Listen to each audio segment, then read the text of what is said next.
The courtroom was quiet, except for the faint hum of reporters typing furiously on their laptops and the occasional shuffle of papers. Karoline Leavitt stood in front of Judge Henry Clark, her hands clasped tightly together as she tried to keep her composure. The room felt tense, like a storm about to break loose.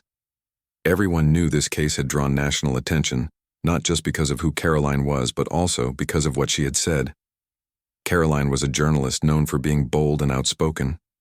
She wasn't afraid to say things others only thought about. But this time, her words had landed her in serious trouble. During a live broadcast just weeks earlier, she made a comment about President Biden that many found offensive. "He's a relic of a bygone era," she had said, her tone sharp and cutting, unfit to lead. Those few words spread across social media like wildfire, sparking outrage from some and applause from others. Now here she was, standing before a judge who didn't seem amused at all. Judge Clark adjusted his glasses and looked down at Karoline with piercing eyes. His face was stern, almost cold, and his voice carried the weight of authority when he finally spoke. "Ms. Leavitt," he began, his tone firm, "you have been brought before this court due to your recent remarks about the President of the United States. Such statements are not only disrespectful but also disruptive to public order." Karoline swallowed hard but didn't look away. She met the judge's gaze, her own eyes filled with defiance. She knew she had crossed a line, but she refused to back down. "Your Honor," she replied, her voice steady despite the nerves bubbling inside her. "I stand by my right to free speech. My comments were meant to spark discussion, not cause harm." Clark leaned back in his chair, tapping his fingers lightly on the desk. He seemed unimpressed by her defense. "Free speech does not give anyone the right to make reckless or harmful statements," he countered. "You should know better than to use such language, especially given your position as a journalist." The reporters in the room scribbled notes furiously, capturing every word. Cameras clicked endlessly, flashes illuminating the small courtroom. Outside, crowds gathered, holding signs both supporting and condemning Karoline. Some chanted her name, while others called for consequences. It was clear that this case had struck a nerve across the country. After a brief pause, Clark reached for his gavel. He held it aloft for a moment, letting the tension build. Then, with a sharp crack, he brought it down onto the wooden surface. "Ms. Leavitt," he declared, "after careful consideration, I find you guilty of contempt of court. You will pay a fine of $100,000. Gasps rippled through the room. Even Karoline flinched at the amount. $100,000? That was an astronomical sum, far more than she could afford. Her mind raced as she processed the verdict. How would she ever come up with that kind of money? And what message did this send to other journalists trying to do their jobs? Before anyone could react further, the doors at the back of the courtroom swung open. Detective LaterBondi walked in, her presence commanding yet calm. She wore a plain suit, her badge gleaming under the fluorescent lights. Bondi moved swiftly toward the bench, ignoring the murmurs growing louder around her. "Your Honor," Bondi said, her voice clear and authoritative, "I'm afraid I must interrupt these proceedings." All eyes turned to her, including Clark's. His brow furrowed as he stared at the detective, clearly irritated by the interruption. "What is the meaning of this?" Clark demanded, his voice rising slightly. Bondi didn't hesitate. "Judge Henry Clark, you are under arrest for accepting bribes to influence rulings in high-profile cases." As soon as the words left her mouth, the room erupted into chaos. Reporters jumped to their feet, shouting questions. Cameras flashed wildly as Bondi approached the bench and placed handcuffs on Clark. Karoline watched in stunned silence, her heart pounding in her chest. Just moments ago, she had been the one in trouble. Now the tables had completely turned. Clark protested loudly, insisting he was innocent, but Bondi ignored him. She led him out of the courtroom, leaving behind a scene of utter pandemonium. As the noise began to die down, Karoline sank into a nearby chair, still trying to process everything that had happened. Was this really happening? Or was it some surreal dream? She glanced at the reporters surrounding her, their faces eager for answers. For now, though, she had none to give. All she knew was that the courtroom was still buzzing with shock as Detective LaterBondi led Judge Henry Clark out, his protests echoing down the hallway. Karoline Leavitt stood frozen in place, her mind struggling to catch up with what had just happened. One moment she was facing a massive fine that could ruin her career, or worse, her life. And the next, the judge who had sentenced her was being hauled away in handcuffs. It felt surreal, like something out of a movie. Reporters swarmed around, shouting questions at anyone who would listen. Some tried to get close to Karoline, but she barely noticed them. Her thoughts were racing too fast to focus on anything else. Was this real? Could it be possible that Judge Clark, a respected figure in the legal system, was corrupt? And why? Had Detective Bondi chosen this exact moment to make an arrest? Before Karoline could gather her wits, Bondi returned to the courtroom. The detective's presence commanded attention without effort. She moved toward Karoline, her steps deliberate and calm. "Ms. Leavitt," Bondi said, her voice steady. "I need to speak with you privately." Karoline hesitated. She wasn't sure whether to trust this woman, even though Bondi had just turned the tables in her favor. But curiosity got the better of her. Nodding slowly, she followed Bondi into a small side room off the main courtroom. The noise from the reporters faded behind closed doors, leaving only silence between them. Bondi wasted no time getting to the point. "You're probably wondering why I arrested Judge Clark," she began, pulling out a chair and gesturing for Karoline to sit. "He's been under investigation for months now. We have evidence linking him to a network of bribes and corruption within the judicial system." Karoline blinked, trying to process what she was hearing. "So, my case wasn't just about my comment?" she asked, her voice uncertain. Bondi shook her head. "Not entirely. You were targeted because someone wanted to send a message. Someone powerful." She paused, letting the words sink in. "That's where you come in. If you're willing to cooperate, we might be able to uncover more than just Clark's crimes." Karoline leaned back in her chair, feeling overwhelmed. This was far bigger than she'd imagined. Just hours ago, she thought her biggest problem was paying a $100,000 fine. Now she was being asked to help take down a shadowy conspiracy.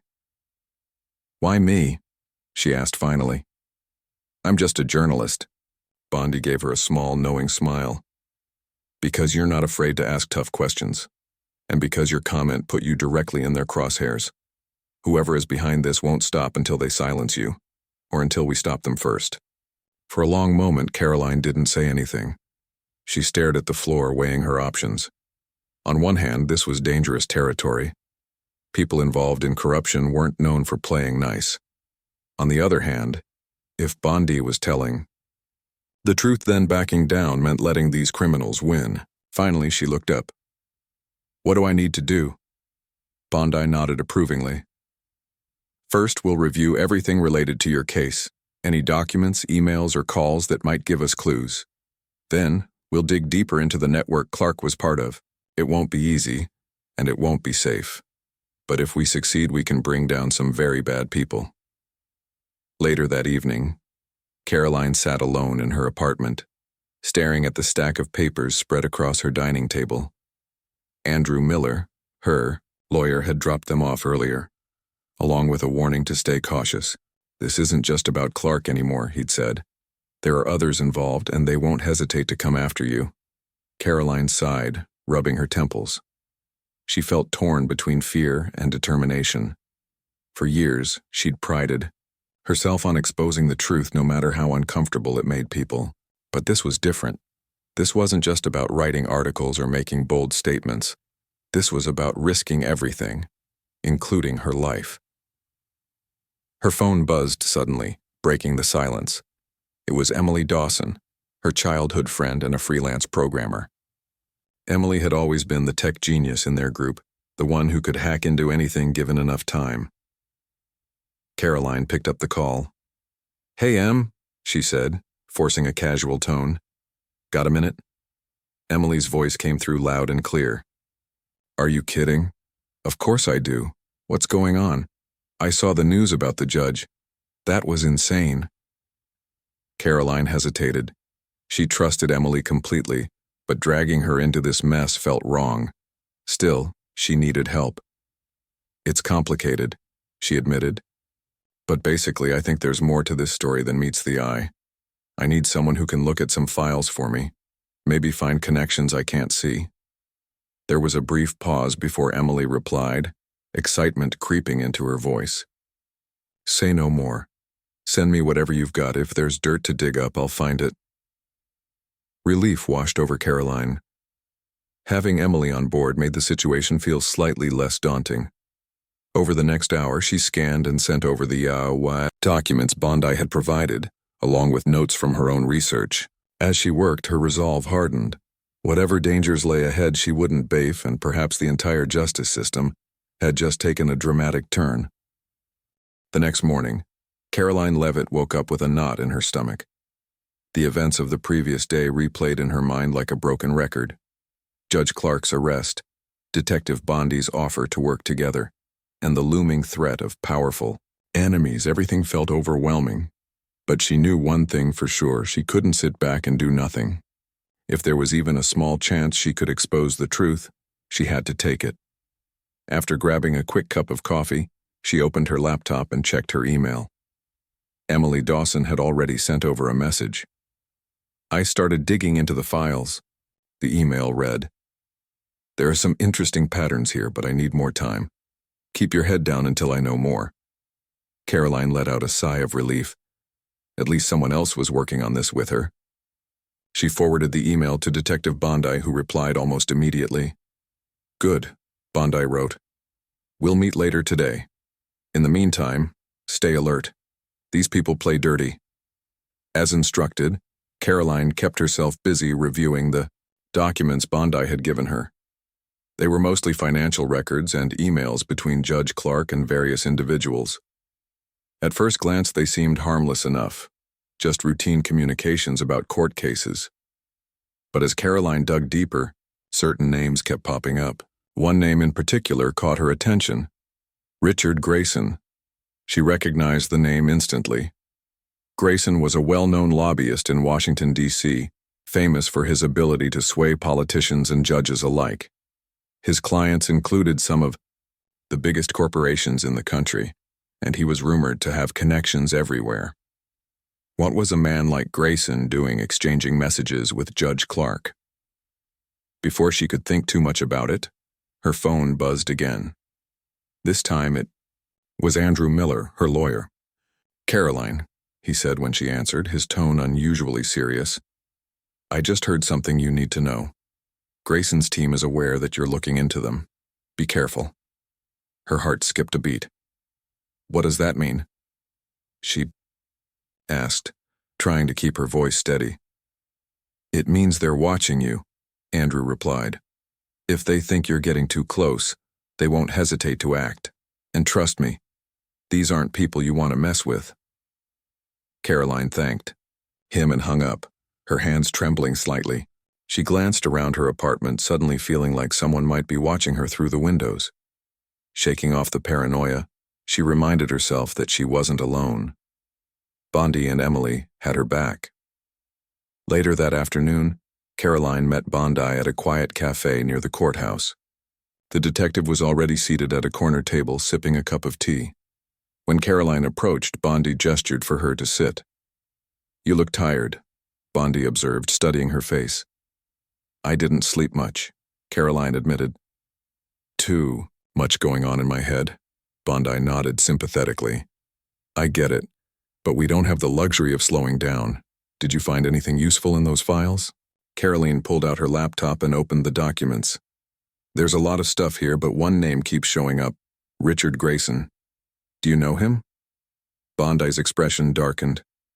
Unfortunately, yes. He's bad news. Works behind the scenes to manipulate decisions in favor of his clients. If Clark was taking bribes, there's a good chance Grayson was involved. So what do we do now? Karoline asked, leaning forward. We dig deeper, Bondi replied firmly. But we have to be smart about it. Grayson has eyes everywhere. We can't afford any mistakes. That evening, Karoline called Emily to update her on the latest developments. Grayson sounds like the key to all this, Emily said after hearing everything. Let me see if I can trace his digital footprint. Maybe I can find something concrete. Thanks, Em, Karoline said gratefully. Just be careful, okay? This guy isn't playing around. I will, Emily promised. And so should you. Don't trust anyone outside our circle. Karoline ended the call and leaned back in her chair, staring at the ceiling. Despite the danger, she felt a strange sense of purpose. For years she'd written articles exposing corruption and injustice, but this was different. This wasn't just another story. It was personal now, and she was determined to see it through. Over the next few days, Karoline worked closely with Bondi and Emily, piecing together clues and connecting dots. Every new discovery brought them closer to unraveling the conspiracy, but it also made them more vulnerable. Late one night, as Karoline reviewed another batch of emails, she noticed something chilling. A recent message from Grayson to an unknown recipient, mentioning her by name. "They're on to us," she whispered to herself, her blood running cold. Karoline Leavitt stared at the email on her laptop screen, her heart pounding in her chest. The message was short but chilling. "We know what you're doing. Stop now or face the consequences." It wasn't signed, but she didn't need a name to know who it was from. Richard Grayson, or someone working for him, was sending her a clear warning. She closed the laptop with trembling hands and leaned back in her chair, trying to calm herself. This was exactly what Andrew had warned her about. These people didn't play fair, and they weren't afraid to hurt anyone who got in their way. But backing down wasn't an option, not after everything she'd already uncovered. The next morning, Karoline met Detective Bondi at a quiet park near the city center. They sat on a bench surrounded by tall trees, the autumn leaves rustling softly in the breeze. Bondi listened carefully as Karoline explained the threatening email. Her expression remained calm, but there was a flicker of concern in her eyes. "This changes things," Bondi said finally. "If Grayson's team knows we're onto them, they'll start covering their tracks. We need to move faster." "What do you suggest?" Karoline asked, clutching her coffee cup tightly. "We focus on finding hard evidence," Bondi replied. "Something undeniable that ties Grayson directly to Clark's corruption. Emily's work is critical here. If she can hack into Grayson's encrypted files, we might find the smoking gun we need." Karoline nodded, feeling a mix of determination and fear.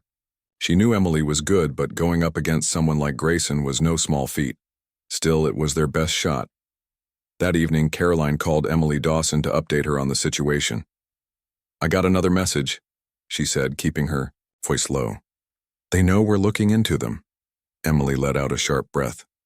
"This just got real, didn't it?" "Yeah," Karoline admitted. "But we can't stop now. Bondi says we need solid proof, something that connects Grayson to all this corruption. Can you handle it?" Emily hesitated for a moment before replying. "I'll do my best, but hacking into Grayson's system won't be easy. He's got top-notch security, and if I trip any alarms, they'll know we're coming." "Just be careful," Karoline urged. "I don't want anything happening to you." "I will," Emily promised. "Give me a few days, I'll see what I can find." Over the next several nights, Emily worked tirelessly, diving deep into Grayson's digital network. She set up layers of protection to hide her tracks, knowing that one mistake could expose them all. Meanwhile, Karoline stayed in constant contact, with Bondi sharing updates and planning their next steps. One late night, Emily finally sent over an urgent message. "I found something big," the email read. "Grayson's been communicating with a group of politicians and judges, offering them bribes in exchange for favorable rulings. There are emails, bank transfers, and even recordings of private meetings. This is enough to take him down, if we can prove it's legit." Karoline's heart raced as she forwarded the information to Bondi. Within hours, Bondi arranged for a secure meeting at an undisclosed location, a small office tucked away in an old building downtown. The room was dimly lit, with maps and notes pinned to the walls. Bondi spread out printouts of the evidence Emily had uncovered, studying them closely. "This is it," Bondi said, her voice filled with resolve. "With this, we can blow the lid off Grayson's operation, but we have to act fast. Once he realizes his system has been breached, he'll destroy everything." "What's the plan?" Karoline asked, leaning over the table. We go public, Bondi replied. You'll write an expose laying out everything we've found. We'll release it through multiple channels to make sure it reaches as many people as possible. By the time Grayson reacts, it'll be too late. Karoline felt a surge of adrenaline. This was it, the moment she'd been working toward. But she also knew the risks. Going public meant putting herself directly in Grayson's crosshairs. There would be no turning back. The following day, Karoline sat at her desk, typing furiously. She poured every ounce of energy into crafting the article, making sure it was clear, concise, and impossible to ignore. As she wrote, she thought about all the lives affected by Grayson's corruption. The innocent people who had been silenced, the justice denied because of greed and power. When she finally finished, she sent the draft to Bondi for review. Within minutes, Bondi replied, "It's perfect, let's get it out there." As the article went live online, Karoline watched anxiously as comments and shares began flooding in. People were outraged, demanding answers and accountability. Reporters picked up the story, amplifying it across news outlets nationwide. For the first time, Karoline felt a glimmer of hope. Maybe, just maybe, they could win this fight. But deep down, she knew the hardest part was yet to come. The expose hit the internet like a storm. Within hours, Karoline Leavitt's article about Richard Grayson's corruption spread across every major news platform. People were shocked, outraged, and hungry for answers. The evidence Emily had, uncovered emails, bank transfers, and secret recordings, was undeniable. It painted a chilling picture of how Grayson manipulated the system to benefit his wealthy clients, bribing judges and politicians along the way. But as the story gained traction, so did the danger. Karoline knew it wouldn't take long for Grayson to retaliate. She tried to focus on her work, answering calls from reporters and preparing for interviews, but she couldn't shake the feeling that something bad was coming. Her apartment felt smaller than ever, the shadows in the corners darker and more menacing. One evening, as she returned home from meeting with Detective Bondi, Karoline noticed a black car parked across the street. It wasn't unusual for cars to be there, but this one stood out. It hadn't moved all day. She hesitated outside her building, pretending to search for her keys while glancing around nervously. Just then, a man stepped out of the car. He was tall and broad-shouldered, wearing a dark jacket and sunglasses despite the fading light. Karoline's heart raced. She quickly ducked into the lobby, her hands trembling as she fumbled with her keys. Once inside her apartment, she locked the door behind her and pulled the curtains shut. She called Bondi immediately. "There's someone outside my place," she said, her voice shaky. "I think they're watching me." Bondi didn't waste time. "Stay put, I'm sending backup." True to her word, 2 officers arrived within minutes to patrol the area. They assured Karoline they would keep an eye on things, but she couldn't relax. That night she barely slept, jumping at every sound outside her window. The next morning, Karoline met Bondi at a safe house, a small, unassuming apartment on the outskirts of the city. Bondi greeted her with a grim expression. "We've identified the man you saw. His name is Victor Klein. He works for Grayson as an enforcer." "An enforcer?" Karoline repeated, her stomach sinking. "He's dangerous," Bondi confirmed. "If he approaches you again, don't engage. Call me right away." Karoline nodded, though fear gnawed at her insides. She couldn't help but wonder how far Grayson would go to protect himself. Would he really hurt her? Or worse? Later that day, her fears were realized. As she walked to her car after leaving the safe house, Victor appeared seemingly out of nowhere. He blocked her path, his presence intimidating. "Ms. Leavitt," he said, his voice cold and calm. "Mr. Grayson wants you to stop digging into matters that don't concern you." Karoline took a step back, her pulse racing. "I'm not stopping," she replied, trying to sound braver than she felt. "You can tell Grayson that." Victor smirked, leaning closer. "That's not wise. You don't want to make enemies of powerful people." Before he could say anything else, sirens blared in the distance. Bondi and 2 officers arrived in an unmarked car, pulling up beside them. Victor glanced at the approaching vehicle, muttered something under his breath, and walked away without another word. Bondi rushed to Karoline's side. "Are you okay?" "I'm fine," Karoline said, though her legs felt weak. "But this isn't over, is it?" "No," Bondi admitted. "Grayson won't give up easily, but neither will we." Back at the safe house, Karoline called Emily to update her on what had happened. "Victor showed up," she explained, her voice still shaky. "He threatened me." Emily gasped. "This is getting too dangerous. Maybe you should lay low for a while." "I can't," Karoline insisted. "Every day we wait gives Grayson more time to cover his tracks. We have to keep pushing." Emily sighed. "Just promise me you'll be careful. I'll keep digging. I might find something even bigger." "Thanks, Em," Karoline said gratefully. "We're close, I can feel it." Over the next few days, the pressure mounted. Reporters hounded Karoline for statements, and strangers sent messages praising her bravery or accusing her of lying. Meanwhile, Bondi worked tirelessly to build a case against Grayson, using the evidence Emily had uncovered. But the stress began to take its toll. Karoline found herself snapping at Andrew during strategy meetings and second-guessing every decision she made. One night, as she sat alone in the safe house, she thought about everything she'd been through. She had always believed in justice and shining a light on the truth no matter the cost. But now, faced with real danger, she wondered if she had bitten off more than she could chew. Was it worth risking her life for this fight? Her phone buzzed, breaking her train of thought. It was a text from Emily. "Found something huge. Call me ASAP." Karoline's heart leapt.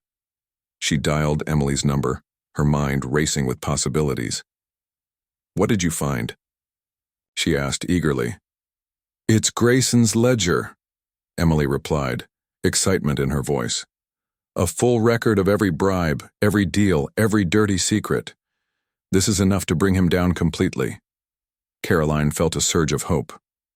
"Send it to Bondi. We'll use it to finish this once and for all." As she hung up, she allowed herself a small smile. The road ahead was still fraught with danger, but for the first time in days, she felt like they were winning. The discovery of Grayson's ledger changed everything. For days, Karoline Leavitt, Detective Bondi, and Emily Dawson worked tirelessly to analyze the information. The ledger was a treasure trove of evidence, names, dates, amounts, and even notes detailing how each bribe had been executed. It wasn't just about Grayson anymore. It exposed an entire network of corruption that reached into politics, law enforcement, and big business. Karoline felt a mix of relief and dread as she reviewed the documents. Relief because they finally had proof strong enough to bring Grayson down. Dread because the scale of the conspiracy was staggering. This wasn't just one man acting alone. It was a web of powerful people working together to manipulate the system for their own gain. Bondi wasted no time putting the pieces together. She called an emergency meeting at the safe house, where Karoline, Emily, and a small team of trusted investigators gathered around a table covered in papers and laptops. "This is it," Bondi said, her voice firm but tinged with urgency. "With this ledger, we can dismantle Grayson's operation completely, but we need to act fast." "What's the plan?" Karoline asked, leaning forward. "We go public." "Again," Bondi replied. "But this time we release everything, all the names, all the details. We make sure there's no way for them to cover it up." Emily nodded in agreement. "I've already backed up the data on multiple servers. Even if Grayson tries to destroy the original, we'll still have copies." Karoline felt a flicker of hope. They were so close now. But she couldn't shake the feeling that something, or someone, was missing. "What about Andrew?" she asked suddenly. "He hasn't been around much lately. Shouldn't he be helping us?" Bondi hesitated, exchanging a glance with one of the investigators. "That's, something we need to talk about," she said slowly. Karoline frowned. "What do you mean?" Bondi sighed, clearly reluctant to say what was on her mind. "We've found evidence linking Andrew to Grayson." The room fell silent. Karoline stared at Bondi, her heart sinking. "No," she whispered. "That can't be true." "I'm sorry," Bondi said gently. "It looks like he's been feeding Grayson information about our investigation. That's probably how Victor knew where to find you. Karoline slumped, back in her chair, feeling betrayed and furious. Andrew had been her lawyer, someone she trusted to protect her. How could he have turned against her? Why would he do this? She asked, her voice trembling. Money, Bondi replied simply. Grayson pays well, and not everyone has the courage to stand up to him. For a long moment, Karoline didn't speak. She thought about all the times Andrew had advised her to stay quiet, to avoid making waves. Had he been trying to protect her, or himself? Later that night, Karoline sat alone in the safe house, staring at the wall. Her mind was a whirlwind of emotions, anger, sadness, and fear. She felt like she couldn't trust anyone, not even those closest to her. But giving up wasn't an option. Too much was at stake. The next morning, Bondi arrested Andrew. He didn't resist, looking pale and defeated as he was led away in handcuffs. When Karoline confronted him, he tried to explain. I only did it to keep you safe, he said, his voice pleading. Grayson threatened me. I thought if I cooperated, he'd leave you alone. You should have told me, Karoline snapped, her voice cold. Instead, you lied to me. Andrew hung his head, unable to meet her eyes. As Bondi took him away, Karoline felt a pang of sadness, but also determination. She wouldn't let his betrayal stop her. With Andrew out of the picture, the team focused on preparing for the final push. Karoline wrote another expose, this time including every detail from the ledger. She named names, laid out timelines, and provided irrefutable proof of Grayson's crimes. Before publishing it, she sent the draft to Bondi for review. This will change everything, Bondi said, after reading it. Are you ready for what comes next? Karoline nodded. As ready as I'll ever be. When the article went live, the reaction was explosive. People were outraged, demanding justice and accountability. Politicians and judges named in the idea expose scrambled to distance themselves from Grayson, while others resigned in disgrace. The media couldn't get enough of the story, and protests erupted across the country. Grayson, however, remained eerily silent. No press releases, no denials, nothing. It was as if he had vanished.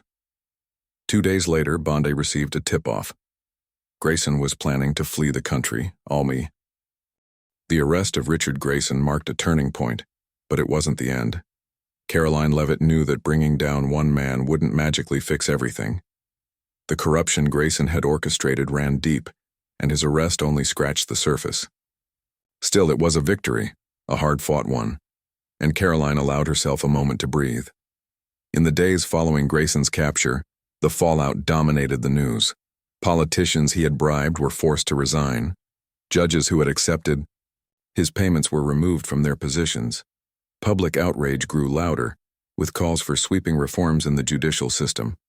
For once, it felt like justice might actually prevail. But Karoline couldn't shake the feeling that something was still missing. She sat at her desk late one night, staring at her laptop screen. The names from Grayson's ledger swirled in her mind. So many people implicated, so many lives affected. How could they ensure this kind of corruption didn't happen again? And what about those who had worked under Grayson, carrying out his orders? Were they going to walk away scot-free, her? Thoughts were interrupted by a knock on the door. It was Detective Laura Bondi holding a thick folder. Got a minute? Bondi asked, stepping inside without waiting for an answer. Karoline gestured for her to sit. What is it? Bondi placed the folder on the table and opened it. Inside were documents detailing new leads, names of individuals who had acted as intermediaries between Grayson and his clients. These people helped him run his operation, Bondi explained. They're not as high profile as Grayson, but they're just as guilty. Karoline skimmed through the pages, her jaw tightening. So we're not done yet. No, Bondi admitted. And honestly, I don't think we'll ever be completely done. Corruption doesn't disappear overnight, but every step we take makes a difference.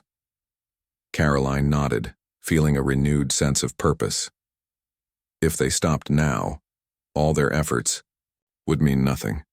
They had to keep pushing forward no matter how exhausting it was. The next morning, Karoline met Emily Dawson at a quiet cafe. Emily looked tired but determined, her laptop open on the table. "I've been digging into these new names," she said, pointing at the screen. "Some of them are clean. They were coerced or blackmailed into working with Grayson. But others, they're just as bad as he is. What do you suggest we do?" Karoline asked. "We expose them," Emily replied firmly. "Just like we did with Grayson. The more people see what's really happening, the harder it will be for anyone to cover it up," Karoline agreed. Over the next few weeks, she worked tirelessly to write follow-up articles, naming each accomplice and detailing their roles in Grayson's scheme. The response was overwhelming. Protesters took to the streets, demanding accountability.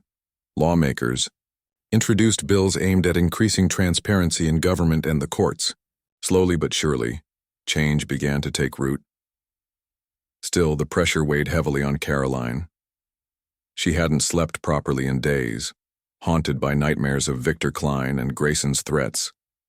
Even though Grayson was behind bars, she couldn't shake the fear that his allies might come after her. Every unfamiliar car parked outside her building made her heart race. Every strange email sent her spiraling into paranoia. One evening, as she walked home from meeting Bondi, she spotted a figure standing near her apartment. Her breath caught in her throat. It was Victor Klein. He leaned casually against a lamppost, watching her with cold, calculating eyes. Karoline froze, her mind racing. Should she run? Call Bondi? Before she could decide, Victor stepped forward. "This isn't over," he said, his voice low and menacing.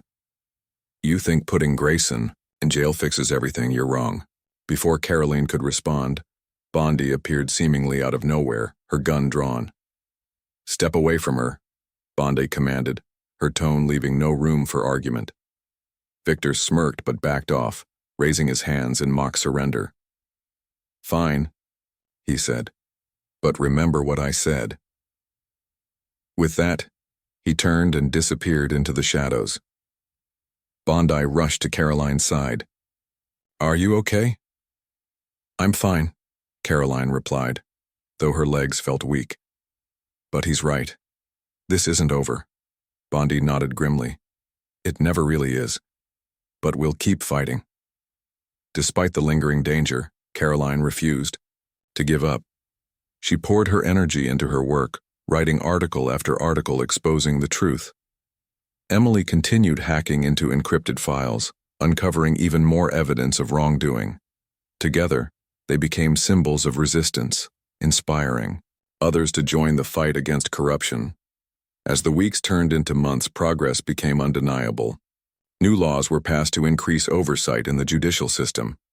Independent watchdog groups formed to monitor government officials. People started speaking out, refusing to let fear silence them. For Karoline, the journey had changed her in ways she never expected. She had started as a journalist seeking justice, but now she was something more. A leader, a fighter, someone willing to risk everything for what was right. The scars of betrayal and danger would always remain, but so would the knowledge that she had made a difference. One night, as she stood on her apartment balcony overlooking the city, Karoline felt a rare moment of peace.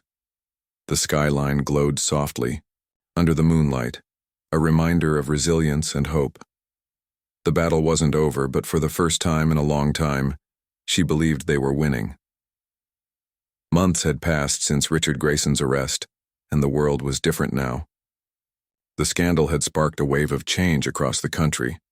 Laws were rewritten to hold judges and politicians more accountable. Independent oversight committees formed to monitor decisions in courtrooms and government offices. People who had once been afraid to speak out now demanded transparency and justice. Karoline Leavitt's name became synonymous with courage and determination, a symbol of what one person could achieve when they stood up against corruption. But for Karoline, life remained complicated. Though she had achieved something incredible, the scars of the battle lingered. She still flinched at sudden noises and glanced over her shoulder when walking alone. Victor Klein's warning echoed in her mind. This isn't over. She knew he was right. Even with Grayson behind bars, his network wasn't entirely dismantled. Some accomplices had fled the country, while others went underground, waiting for the storm to pass. And then there was Victor himself, whose presence continued to haunt her dreams. Despite the danger, Karoline refused to let fear control her. She returned to her work as a journalist, writing articles that exposed corruption wherever she found it. Her voice grew stronger, her words sharper. She wasn't just reporting anymore, she was leading a movement. Inspired by her example, other journalists joined the fight, uncovering scandals that might otherwise have stayed hidden. Together, they formed a coalition dedicated to holding power accountable.